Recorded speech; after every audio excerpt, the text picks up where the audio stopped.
Hechos y derechos.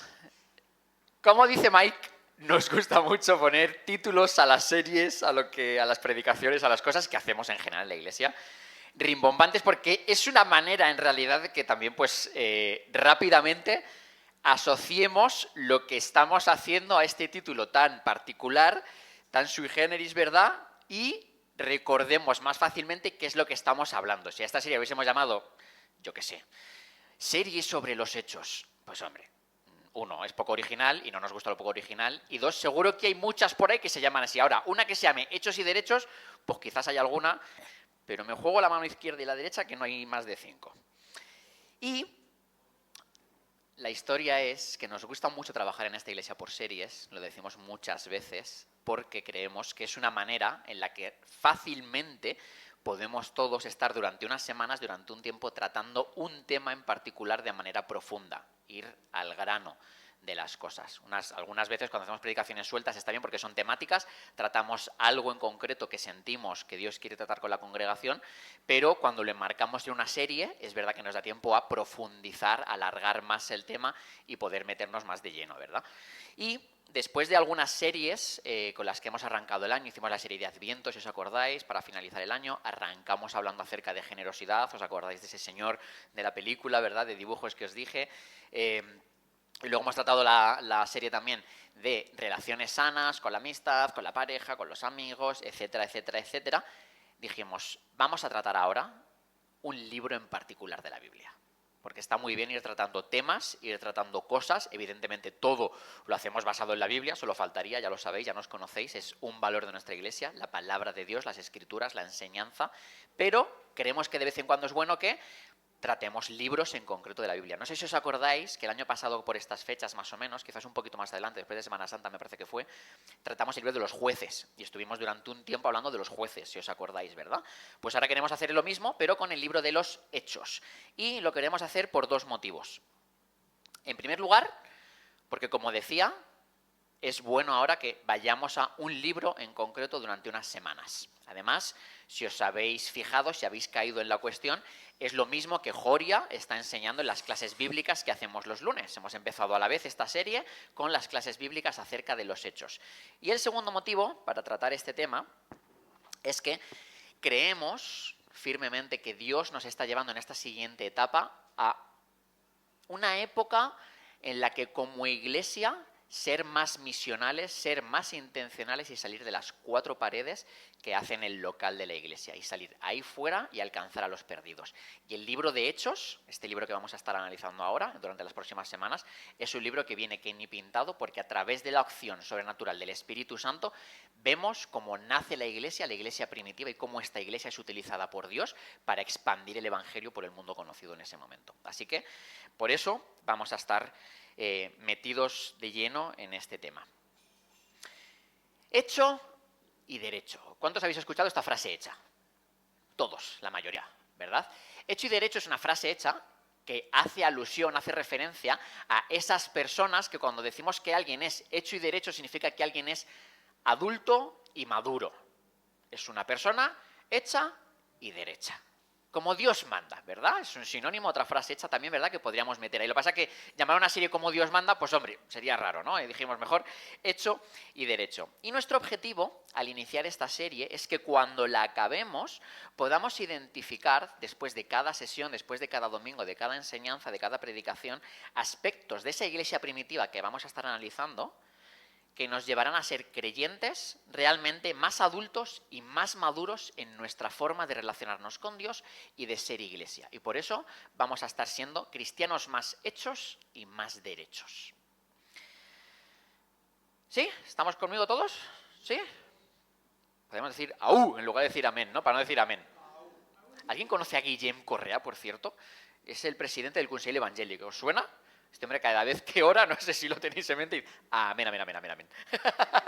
Pues Mike me recuerda un poquito a Guillem Correa. Muy bien, como no vamos a tener tiempo de estar analizando versículo por versículo, ni siquiera capítulo por capítulo, tiene 28 capítulos el libro de los Hechos, entonces no vamos a estar 28 semanas, ¿no?, yendo capítulo por capítulo, ni 14 semanas analizando 2 capítulos por domingo, no vamos a hacer esto, porque si no esto sería interminable, estaríamos hasta fin de año analizando solamente un libro de la Biblia. Para eso tenéis las clases bíblicas, insisto, con Joria cada 2 lunes aquí. El lunes pasado iniciamos la primera sesión, hicimos el capítulo 1 de los Hechos, y ahí sí que vamos, no versículo por versículo necesariamente, pero prácticamente, vamos muy al detalle. Aún así, creo que es muy importante siempre la contextualización de aquello de lo que uno va a hablar. Si no entendemos el contexto general, si no nos situamos geográfica, histórica, contextualmente en aquello que vamos a estar tratando, durante todas estas semanas, además, habrá momentos en los que vayamos un poquito perdidos. De hecho, hay una frase que me encanta que dice que un texto fuera de contexto es un pretexto, ¿verdad? Es algo que utilizo, un pretexto, para argumentar aquello que a mí me viene bien. Ahora, cuando lo enmarco dentro de un contexto, ese texto ya no es un pretexto, ya tiene todo el sentido del mundo. El autor de este libro, del libro de los Hechos, ojo, no es una carta, ¿vale? Esto es muy importante. Muchas veces, como en el Nuevo Testamento, después de los Evangelios, empiezan a haber cartas y cartas y cartas, ¿verdad? Normalmente escritas por el apóstol Pablo. Normalmente se hace la confusión dialéctica. A muchos nos pasa muchas veces, no, la carta a los Hechos. No, Hechos no es una carta como tal. Es un escrito, es un libro que Lucas, ¿de acuerdo?, el evangelista que lleva un evangelio a su propio nombre, es el mismo Lucas, escribe a un señor que se llama Teófilo. Y es el autor de este libro. Si queréis, vamos ya a la Biblia. Hechos 1, versículo 1. Dice: en el primer tratado, oh Teófilo, hablé acerca de todas las cosas que Jesús comenzó a hacer y a enseñar. Hasta aquí. Habla del primer tratado que yo ya te escribí a ti previamente, oh Teófilo. Habla de un primer tratado. ¿Cuál es este primer tratado? El Evangelio de Lucas. Si nos vamos a Lucas, vamos a ir a Lucas, vamos a retroceder un poquito. Lucas, Evangelio de Lucas, capítulo 1, versículos 3 y 4. El mismo Lucas escribe: me ha parecido también a mí, después de haber investigado con diligencia todas las cosas desde su origen, escribírtelas por orden, oh excelentísimo Teófilo, para que conozcas bien la verdad de las cosas en las cuales has sido instruido. Así que vemos el primer tratado y vemos este segundo tratado, este segundo libro, este segundo escrito que Lucas le escribe a este mismo señor. Fue muy curioso porque en la clase bíblica salió un comentario, yo no lo había escuchado nunca, que decía que este Teófilo, algunos piensan, nosotros no del todo, pero algunos piensan, y me parece igual de válido pensar esto, que Teófilo en realidad somos todos. Porque Teo significa Dios, ¿verdad? Y Filo es hijo, por lo tanto, oh queridísimos hijos de Dios, ¿no? Podría ser la traducción, ¿no? Nosotros sí que creemos que Teófilo es un señor en concreto que existió y al que Lucas le escribía, ¿vale? Igualmente me pareció interesante esa aportación. Y el propósito de Lucas, escribiendo a este señor, a Teófilo, es múltiple. Hay varios propósitos con este libro. En primer lugar es narrar los sucesos que acaecieron después de la resurrección de Jesús y de su ascensión al cielo. Jesús muere, resucita al tercer día, se aparece a varios de sus discípulos durante 40 días, va teniendo encuentros con diferentes personas que son claves, y después de esos 40 días Jesús asciende al cielo. Después de esta ascensión al cielo, que vamos a leer ahora en Hechos, es como empieza este libro, Lucas nos quiere narrar un poquito qué es lo que pasa inmediatamente después, cómo toda la influencia de Jesús ha sido súper importante, súper vital para que el Evangelio, todo lo que Jesús ha estado trabajando durante sus años de ministerio, empiece ahora a funcionar, la rueda empiece a girar. También Lucas pretende explicarnos cómo se origina la Iglesia. Hasta entonces la Iglesia como tal no existía, sí que existía un cuerpo de creyentes, ¿no? Sí que existía una religión, sí que existía una manera de relacionarse con Dios, pero la Iglesia, tal y como la entendemos nosotros, no existe hasta el momento de Hechos, que es cuando nace la Iglesia, y Lucas pretende también que veamos cómo se origina la Iglesia. Por supuesto, otro de los propósitos de Lucas es presentarnos el momento y los momentos tan relevantes para nosotros hoy en día, 2000 y pico años después, en los que se derrama el Espíritu Santo. Es la primera vez en las que se derrama el Espíritu Santo. Esto también lo vimos en la clase. ¿Significa que antes en el Antiguo Testamento no estaba el Espíritu de Jehová por ahí rondando? No, claro que sí, el Espíritu de Jehová está desde la creación, ¿vale? Desde ese momento ya está el Espíritu de Dios. Pero cuando nace la Iglesia, es cuando se derrama y son llenos los creyentes de este Espíritu Santo que ya se nos ha prometido anteriormente en palabras del mismo Jesús. Y por supuesto, vemos también en este libro cómo se empieza a expandir el Evangelio, desde Judea, Samaria y hasta lo último de la tierra.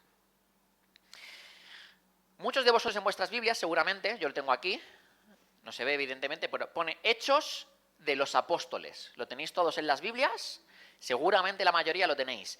Este libro, anteriormente, no tenía este pequeño subtítulo, el de los Apóstoles. Simplemente era Hechos, el libro de los Hechos. Posteriormente, cuando se vio que la influencia de este libro estaba muy enfocada en, por supuesto, lo que hacen el apóstol Pedro en primer lugar y el apóstol Pablo después, a posteriori, se le decide llamar Hechos de los Apóstoles. Aunque es curioso, porque los personajes principales solamente son dos apóstoles, son estos que digo, son Pedro y Pablo. Del capítulo 1, al capítulo 12 nos habla todo acerca del punto de vista y las vivencias de Pedro, y a partir del 13 en adelante conocemos a Saulo, a Pablo de Tarso, ¿verdad? Y ahí es cuando vemos la influencia de Pablo en la Iglesia. Pero en realidad el protagonista principal no es ni Pedro, ni Pablo, casi que ni la Iglesia. El protagonista principal de este libro, ¿sabéis quién es? El Espíritu Santo. Así que, casi que más que Hechos de los Apóstoles, yo creo que debería llamarse también Hechos del Espíritu Santo.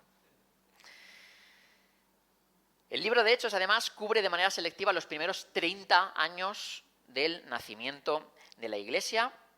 El autor e historiador de la Iglesia, Lucas, que es el autor de este libro, como hemos visto, sigue la expansión del Evangelio desde Jerusalén hasta Roma.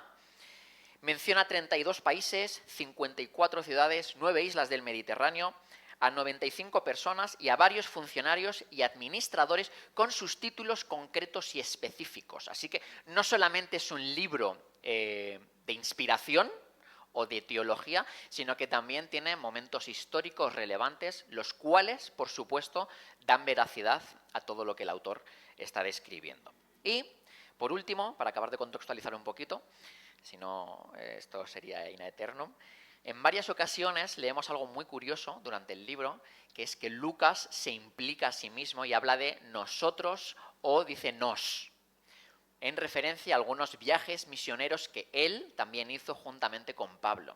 Lucas participó de estos viajes. Por supuesto, entonces, cuando está hablando de esto que sucede, no habla de lo que hizo él, sino habla de lo que hicimos nosotros, de lo que vivimos nosotros. Así que tiene autoridad en lo que está hablando. Primer punto de esta mañana, vamos a tener dos, y prometo ser más breve que las veces anteriores. Ya va la primera mentira de la mañana. No, es mentira. Vamos a tratar de conseguirlo. Normalmente yo tengo 8 o 9 páginas de predicación y tengo 5, así que con esto os podéis hacer una idea. No sé que empieza aquí a elucubrar, lo cual también es bastante probable. Vamos a ser más concisos y vamos a ir más al grano, porque para eso tenemos el resto de semanas para tratar otros temas. Es el primer punto, ¿a qué hemos sido llamados? En Hechos 1, del versículo 6 al 11, ya hemos visto esta primera presentación, lo que nos encontramos es el relato de la ascensión. Jesús, después de haber resucitado, como hemos dicho, se aparece a algunos de sus seguidores, está durante 40 días con ellos enseñándole algunas cosas, dándoles visión sobre todo acerca de lo que van a tener que empezar a hacer cuando él ya no esté, y asciende al cielo. Esto es lo que nos encontramos en el siguiente bloque. Y justo antes de ascender al cielo, con su Padre, Jesús deja una frase para todos los que le están escuchando y los que después nos hemos hecho sus seguidores, es decir, para ti y para mí también, que va a constituir el centro, el punto principal de todo el libro. Así que es impresionante porque no tenemos que irnos hasta la mitad del libro, ni siquiera hasta el final. Nada más empezar el libro, ya vemos el punto central, el enfoque que Lucas va a querer que tengamos, porque son las palabras que Jesús les dio. Y dice en Hechos 1:8 lo siguiente: pero recibiréis poder cuando haya venido sobre vosotros el Espíritu Santo.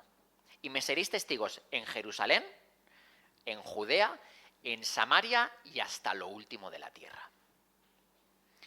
Este es el versículo clave y el punto central de todo el libro de Hechos.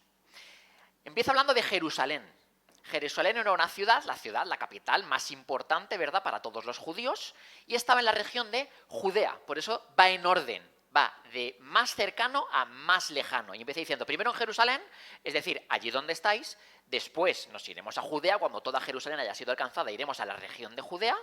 Cuando tengamos conquistada Judea, nos iremos a Samaria, que además era una región con la que no se llevaban muy bien los judíos, así que ya les está lanzando cosas incómodas, retos, ¿verdad? Eso es lo que hace Dios con nosotros. Y cuando los samaritanos también estén alcanzados, ahí ya nos vamos a lo último de la tierra. Así que me parece muy relevante que Jesús, justo antes de irse, esté haciendo incluso un recordatorio de aquello que ya dijo en otro momento. ¿Os suena? ¿Os suena la gran comisión? Mateo 28, ¿verdad? Cuando Jesús les pone a todos los discípulos que le están escuchando y a ti y a mí un deber, un mandamiento, que es id y haced discípulos, ¿verdad? Bautizándolos en el nombre del Padre, del Hijo y del Espíritu Santo. Y también dice, hasta el fin del mundo. Yo estaré con vosotros hasta el fin del mundo. Así que encontramos hasta el fin del mundo y hasta lo último de la tierra. Pero son los dos mensajes casi que más relevantes de Jesús antes de marcharse. Por supuesto, las enseñanzas de Jesús no nos las acabamos. Son impresionantes y todo es relevante. Pero quizás este es el punto central que todo seguidor de Jesús tiene que tener muy interiorizado. Ir y hacer discípulos y desde donde estoy, desde donde Dios me ha colocado hasta lo último de la tierra. Por eso Jesús lo remarca antes de hacer la ascensión al cielo. Hace poco, ya lo sabéis, ya lo he hablado alguna vez, estuve en un viaje misionero en Cuba, ¿verdad? No voy a extenderme en esto porque ya hemos hablado de esto en otros momentos. Fue muy impresionante, fue muy increíble cosas que viví allí, aparte de la cultura, de la parte social, de conocer a las personas que conocí, de conocer a otros hermanos en otro país apartado totalmente del nuestro, en la otra punta del mundo. Viví cosas allí impresionantes. En 8 días que estuvimos de ministerio, las personas que me acompañaban y yo, vimos a 60 personas convertirse. Esto es impresionante, a 60 personas en 8 días. Solamente con nuestro grupo. Luego estaba lo que las iglesias locales están haciendo allí, que está habiendo un avivamiento impresionante. 60 personas en 8 días.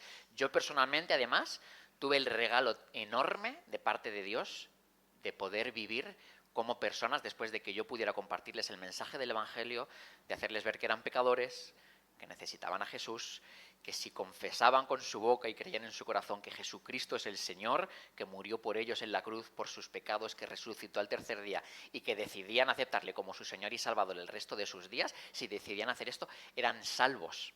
Y después de poder tener estas conversaciones y oraciones con ellos, vi entregar su vida a personas conmigo allí. Fue un regalo impresionante. Yo creo que no hay gozo más grande que llevar a alguien a los pies de Cristo, ¿verdad? A la salvación. Esto es impresionante. Pero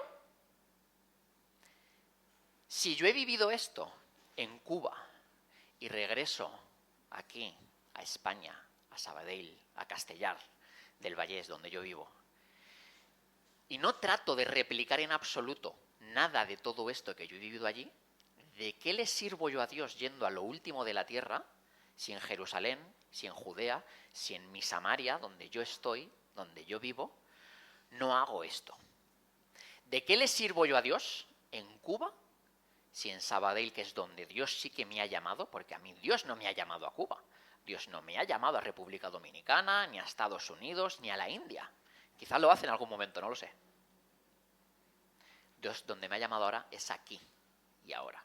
Y si yo aquí y ahora no soy el seguidor de Jesús que Dios me está llamando a ser, no le sirvo de nada. ¿Sabéis en qué me convierto? En un cristiano dominguero. En un cristiano que viene aquí los domingos y cierra sus ojos, como decía Jorge, y levanta sus manos y entra en la presencia de Dios y dice amén y amén a todo lo que dice Mike, a todo lo que dicen los predicadores que están aquí enseñando la palabra de Dios.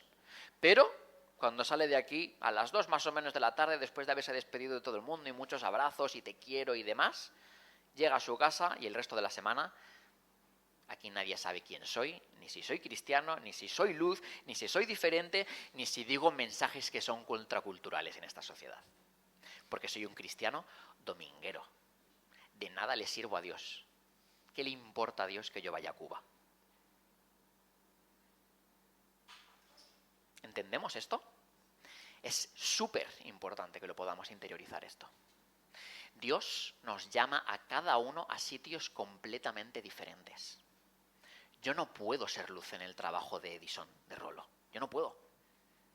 Porque no trabajo allí, porque no conozco a sus compañeros, ni a sus jefes, ni a la gente con la que él se relaciona. Eso es responsabilidad de Rolo.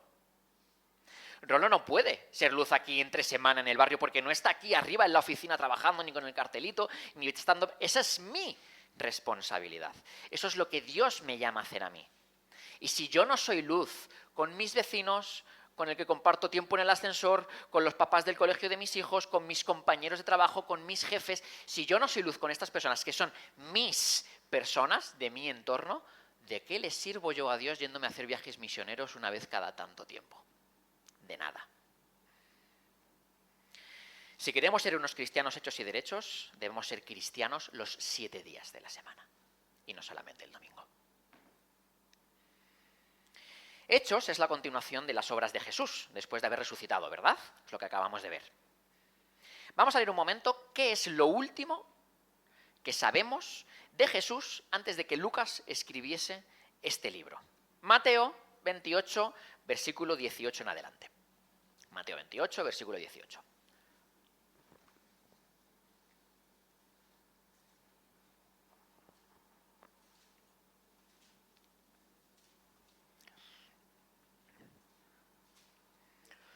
Y Jesús se acercó y les habló diciendo: toda potestad me es dada en el cielo y en la tierra, por tanto, id y haced discípulos a todas las naciones, bautizándolos en el nombre del Padre, del Hijo y del Espíritu Santo, enseñándoles que guarden todas las cosas que os he mandado, y he aquí, yo estoy con vosotros todos los días hasta el fin del mundo. Amén. La gran comisión. Justo lo que estábamos hablando antes, ¿verdad? Y este es un mensaje que es para todos los creyentes. Todos los creyentes. Y me importa un pimiento, escúchame bien, no me importa nada. Me importa un pimiento. Si tienes el don de evangelismo, si te da vergüenza, si eres social, si odias al ser humano y a su raza. No importa esto. A Dios no le importa, y a mí tampoco. Tu deber es este: ir y hacer discípulos. ¿Cómo lo hagas? Eso ya sí que hay muchas maneras de hacerlo, y hay maneras para los extrovertidos y maneras para los introvertidos. Hay evangelismo relacional y hay evangelismo explosivo. Hay muchas maneras de ir y hacer discípulos. Eso sí, tenemos que hacerlo. Porque es muy cómodo, es muy fácil decir: yo es que no tengo el don de evangelismo. Yo estoy llamado a ser líder. No, yo tengo el don de los niños. No, yo tengo el don de esto o de aquello.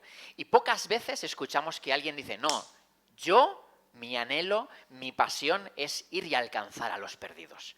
Y a esta gente, ¿verdad? Decimos: menos mal que tenemos este y este en la iglesia, ¿verdad? Porque ya sí, check, cumplimos el cupo, y además eso me exime a mí de tener que ser yo el que va, ¿verdad? Nos alivia tener evangelistas en las iglesias, pero nosotros no queremos serlo. O: es que yo soy muy tímido, a mí me cuestan las personas. Y está bien, no te estoy diciendo que cambies tu manera de ser.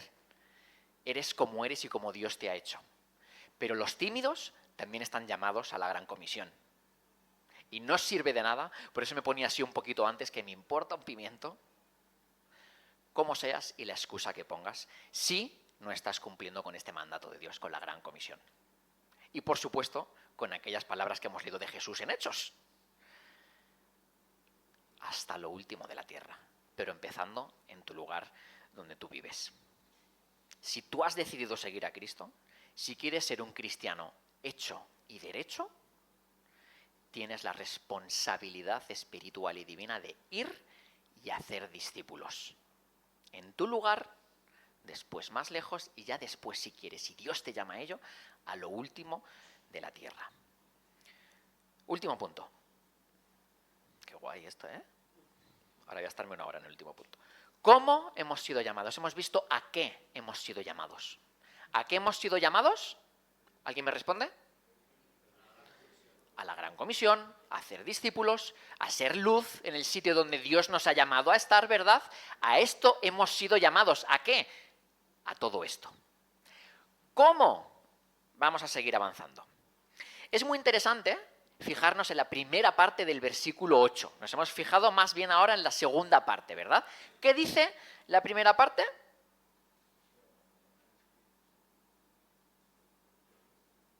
Recibiréis poder cuando haya venido sobre vosotros el Espíritu Santo. Aquí estoy tocando algo que no debería tocar. Aquí.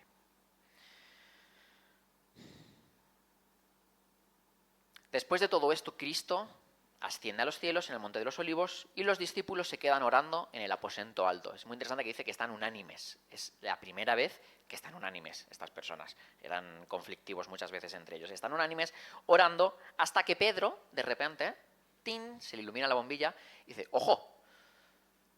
Hemos perdido a uno por el camino. Ahora somos 11. ¿A quién hemos perdido por el camino? A Judas. Judas traiciona a Jesús y se suicida. Este capítulo de suicidio de Judas también es muy interesante.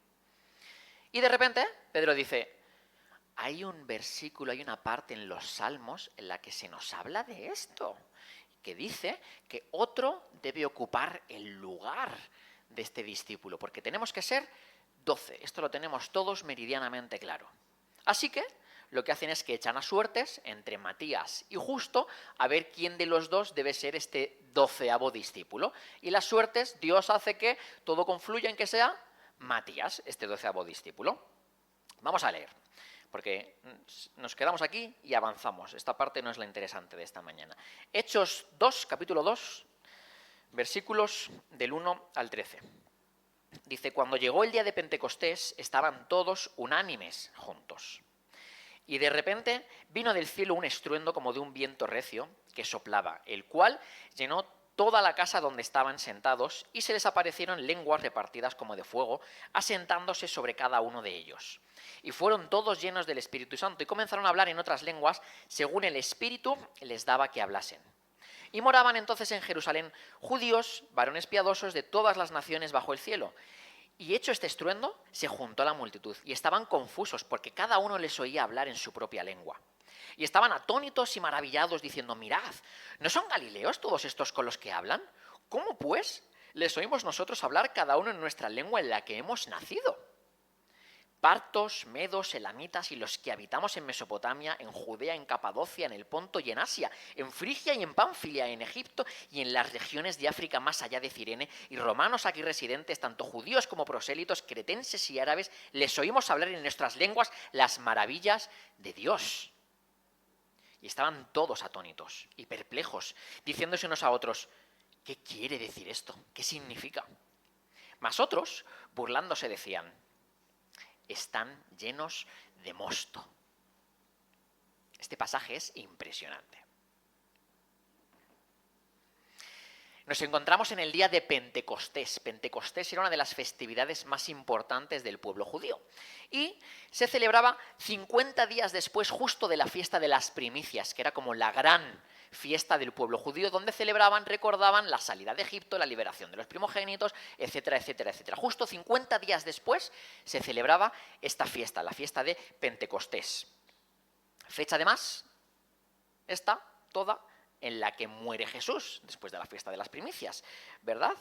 Así que en muy poco tiempo, han pasado 40 días en la que Jesús se ha aparecido, ha pasado todo esto y llegamos justo, coincide todo, a la fiesta de Pentecostés. Y leemos que estando todos unánimes, de repente se oye un estruendo y sopla un viento recio que llena toda la casa donde estaban 120 personas, es decir, que no eran solamente los 12 discípulos y quizá justo este 13 que al final no entró en los 12, eran 120 personas, 120 seguidores de Jesús. Esto también es importante. Cuando leemos los evangelios vemos que había un grupo numeroso de seguidores de Jesús.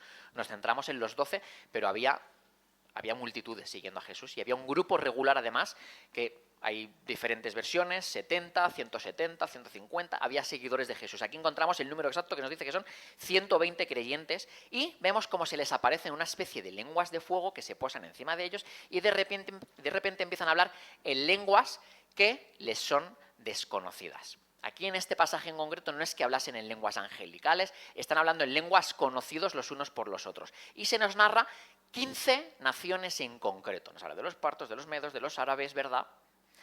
15 diferentes. Y cada uno hablando en la lengua de los demás.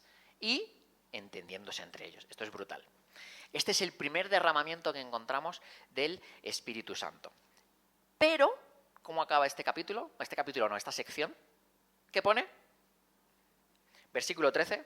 Más otros, burlándose, decían, estos están llenos de mosto.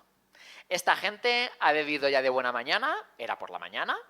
Ahora vamos a saber por qué es por la mañana, porque Pedro hace un discurso en los que explica, señores, son las 9 de la mañana, aquí no nos ha dado tiempo a ninguno a ponernos ebrios de mosto. Pero la gente dice, no puede ser, esta gente está borracha. Más adelante me encanta porque Pablo, cuando habla también del don de lenguas, dice que tiene que haber interpretación y dice que tiene que haber un orden en todo lo que hagamos. ¿Por qué? Porque si alguno viene de fuera, puede pensar que estamos locos o borrachos, ¿verdad? O sea, todo está conectado más adelante, ¿verdad? Por el mismo apóstol Pablo, diferente a este Lucas, pero el principio es el mismo. ¿Por qué? Porque no entendían lo que pasaba. Era la primera vez que se encontraban con esto. El Espíritu Santo haciendo de las suyas, haciendo lo que le da la gana. El Espíritu Santo se manifiesta de formas totalmente diferentes cada vez que Él quiere, y una de ellas, esta primera que encontramos aquí, es hablando en lenguas desconocidas para los demás. Pero hay algunos que se burlan. Justamente ayer estaba hablando con dos personas muy queridas que me dijeron que por primera vez en su vida habían experimentado lo que era hablar en lenguas, habían experimentado el don de lenguas, ¿no? Y estuvimos celebrando, recreándonos juntos, ostras, ¿y qué es lo que has sentido exactamente? ¿Cómo fue? ¿Qué tal? ¿No? Analizando bien esto que había sucedido porque es de celebración. ¿A quién de aquí ha hablado en lenguas alguna vez?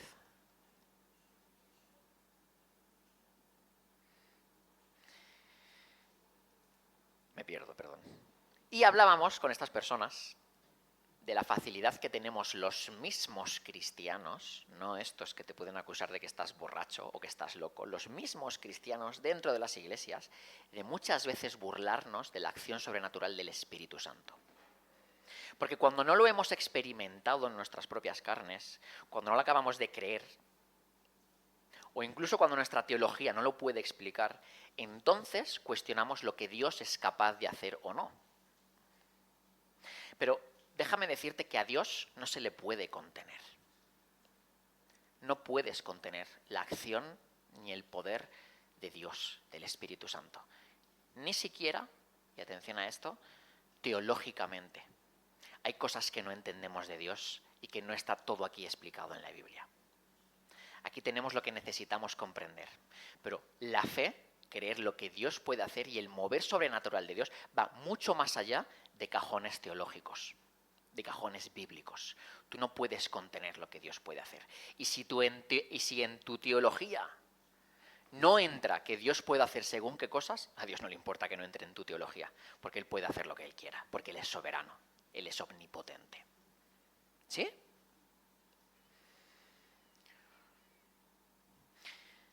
Yo vengo de un trasfondo muy conservador, aunque no lo parezca. Muy conservador. Yo crecí en una familia cristiana, crecí como hijo de pastores, crecí en la iglesia, todo esto perfecto. Y doy gracias a Dios por la familia que Dios me dio al nacer. Pero la manera en la que teníamos de relacionarnos en mi familia y en la iglesia con Dios era una manera muy conservadora. Entonces yo crecí escuchando que todo lo sobrenatural, todos los dones del Espíritu, todo este mover del Espíritu Santo sobrenatural había cesado y solamente era propio de la época bíblica de los principios de la iglesia, es decir, de lo que estamos leyendo ahora. Una vez se muere el último apóstol, todo esto ya cesa y ya no es necesario porque para eso ya está la iglesia. ¿Sí? Esto es teología pura, estoy hablando yo ahora, ¿vale? Éramos cesacionistas. Por circunstancias de la vida, acabo saliendo de ese contexto y empiezo a involucrarme en otros contextos más carismáticos, donde sí que se cree en el mover del Espíritu Santo. Y empiezo a ver cosas que yo no había visto en mi vida. Empiezo a ver a gente hablando en lenguas. Yo esto no lo había visto nunca. Empiezo a ver gente profetizando, esto es, hablando mensajes que dicen que viene de parte de Dios para la vida de otras personas. Y digo, uy, esto es muy delicado, ¿eh?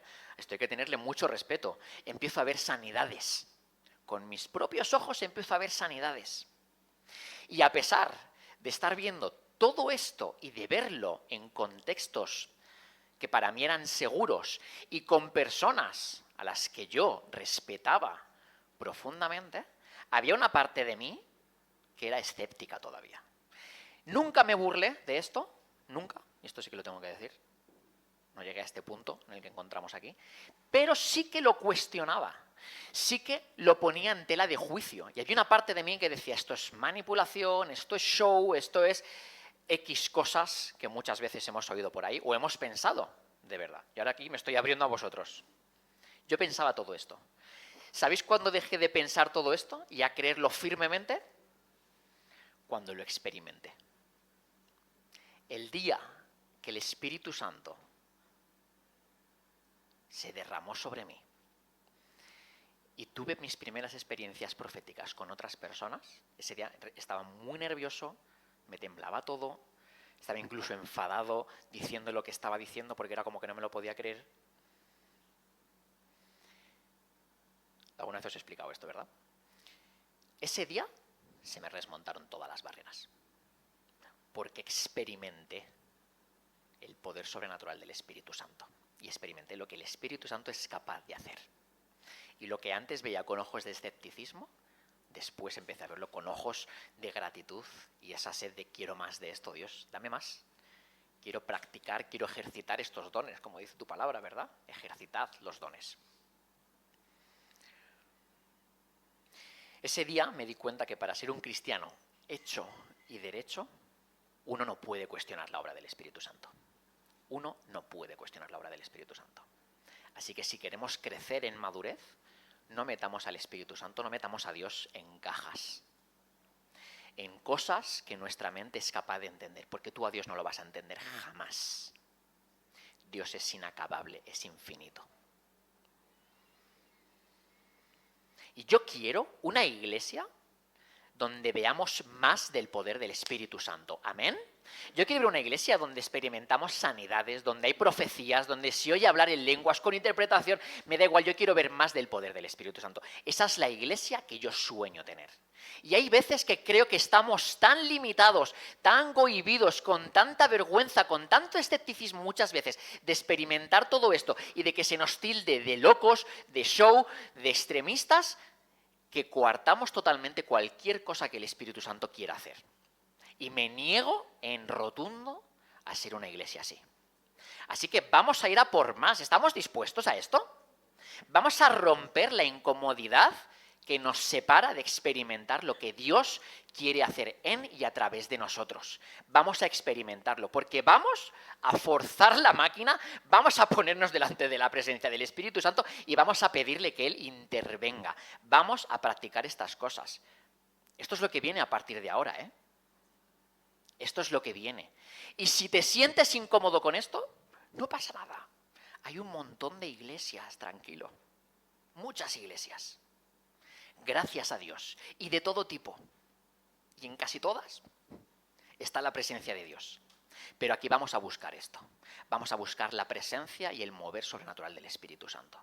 Porque sin eso no podemos, es imposible muchas veces que salgamos de nuestra comodidad y podamos alcanzar a los perdidos. Necesitamos ese mover, esa plenitud del Espíritu Santo. Es necesaria.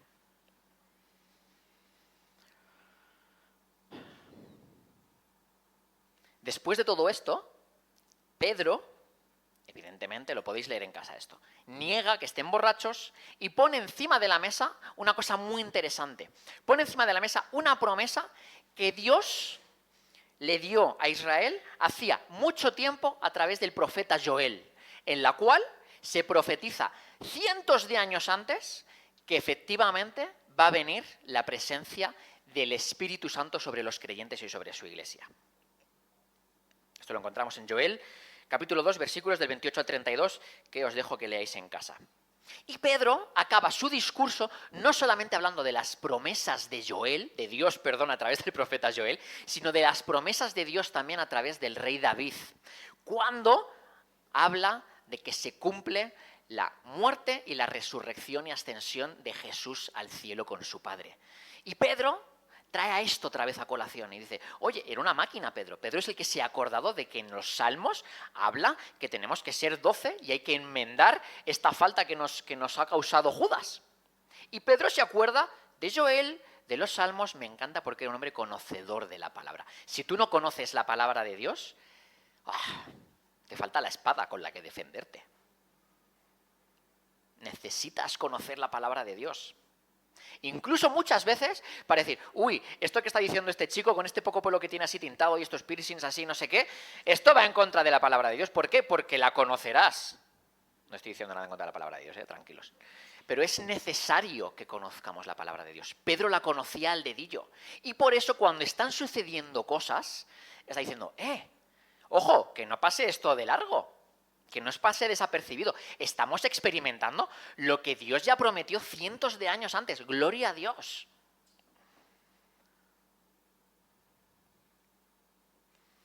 Dios es un Dios de promesas.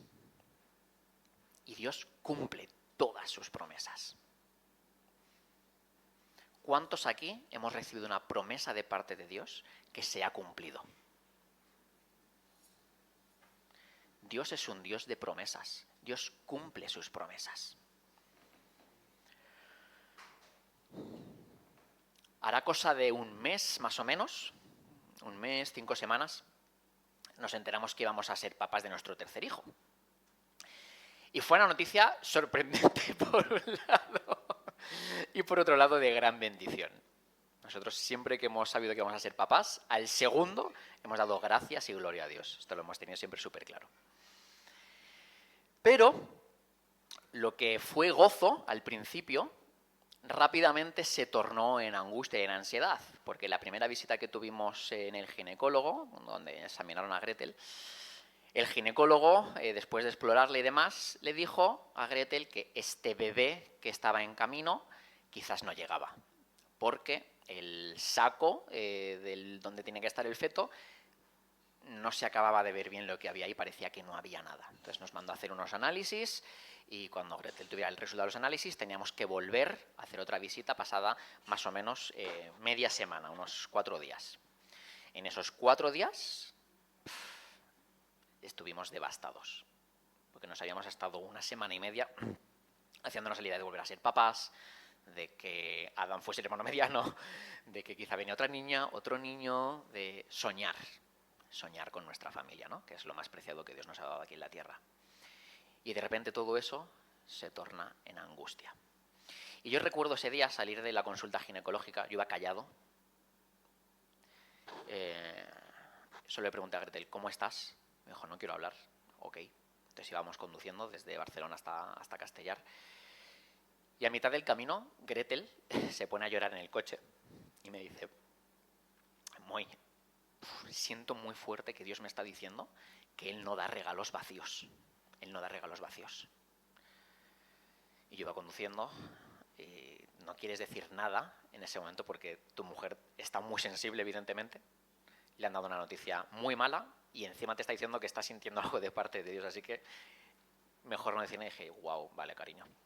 En mi cabeza no era wow, cariño. Era, pobrecita, se está agarrando a todas las esperanzas que una madre puede tener, ¿no?, con un bebé que está en camino. Pero el médico ha dicho claramente lo que ha dicho. Y los médicos hoy en día, con todos los recursos que tienen, que se ve la cámara ahí dentro, ha visto que no había nada. Volvimos a casa, pasaron estos 4 días, y cuando vamos a la consulta ginecológica 4 días después de los análisis, vuelven a explorar a Gretel y pues no hay nada.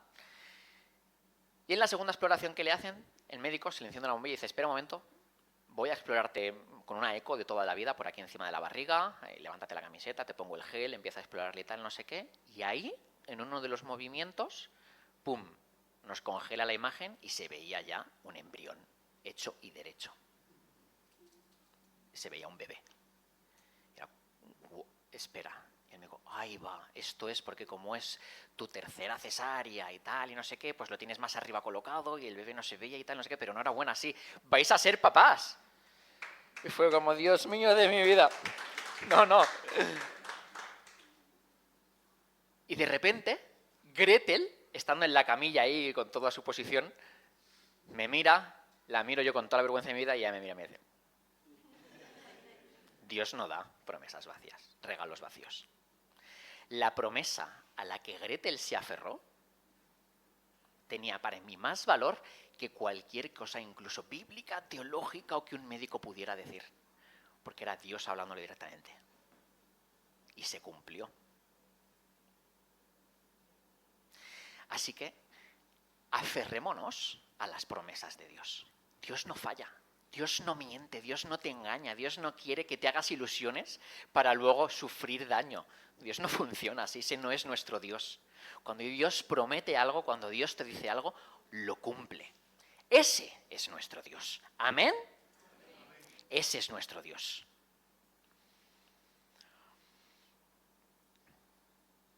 Así que si queremos ser cristianos hechos y derechos, haríamos bien en creer en las promesas de Dios sobre nuestra vida.